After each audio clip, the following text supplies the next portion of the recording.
God created the heavens and the earth. The earth was formless and empty, and darkness covered the deep waters. And the Spirit of God was hovering over the surface of the waters.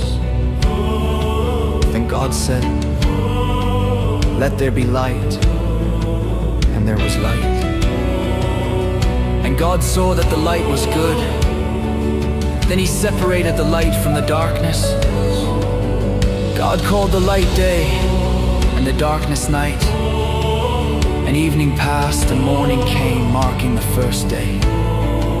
Then God said, "Let there be a space between the waters, to separate the waters of the heavens from the waters of the earth."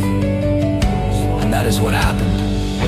God made this space to separate the waters of the earth from the waters of the heavens. God called the space sky, and evening passed and morning came, marking the second day. Then God said, "Let the waters beneath the sky flow together into one place, so dry ground may appear." And that is what happened. God called the dry ground land and the water seas. And God saw that it was good. Then God said, "Let the land sprout with vegetation, every sort of seed-bearing plant, and trees that grow seed-bearing fruit. These seeds will then produce the kinds of plants and trees from which they came." And that is what happened. The land produced vegetation, all sorts of seed-bearing plants, and trees with seed-bearing fruit. Their seeds produced plants and trees of the same kind. And God saw that it was good. And evening passed and morning came, marking the third day. Holy, holy, holy, holy, holy, holy are you, God. Then God said, "Let lights appear in the sky to separate the day from the night. Let them be signs to mark the seasons, days, and years. Let these lights in the sky shine down on the earth." And that is what happened. God made two great lights, the larger one to govern the day and the smaller one to govern the night. He also made the stars. God set these lights in the sky to light the earth, to govern the day and night, And to separate the light from the darkness. and God saw that it was good.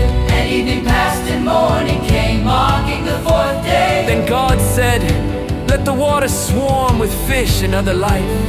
Let the skies be filled with birds of every kind." So God created great sea creatures, and every living thing that scurries and swarms in the water, and every sort of bird, each producing offspring of the same kind.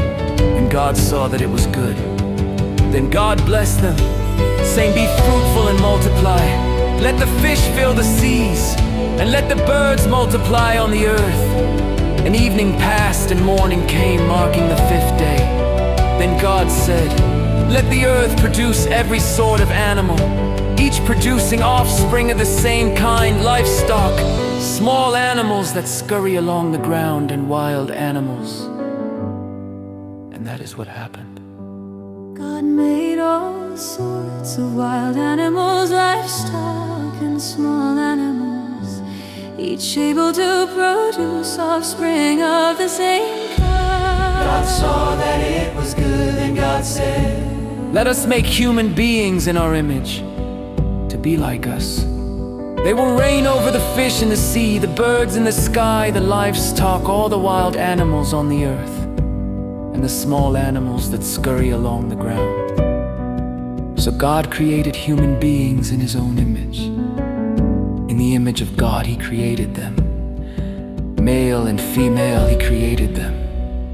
Then God blessed them and said, "Be fruitful and multiply. Fill the earth and govern it." "Reign over the fish in the sea, the birds in the sky, and all the animals that scurry along the ground." Then And God said, look, I have given you every seed-bearing plant throughout the earth and all the fruit trees for your food.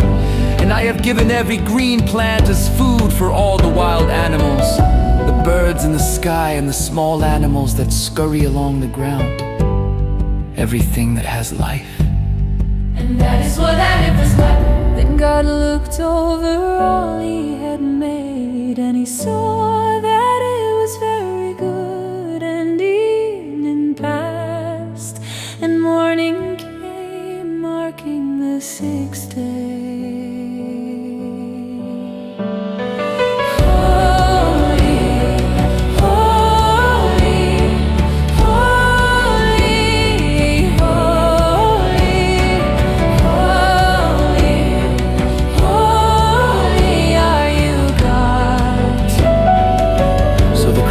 Of the heavens and the earth and everything in them was completed.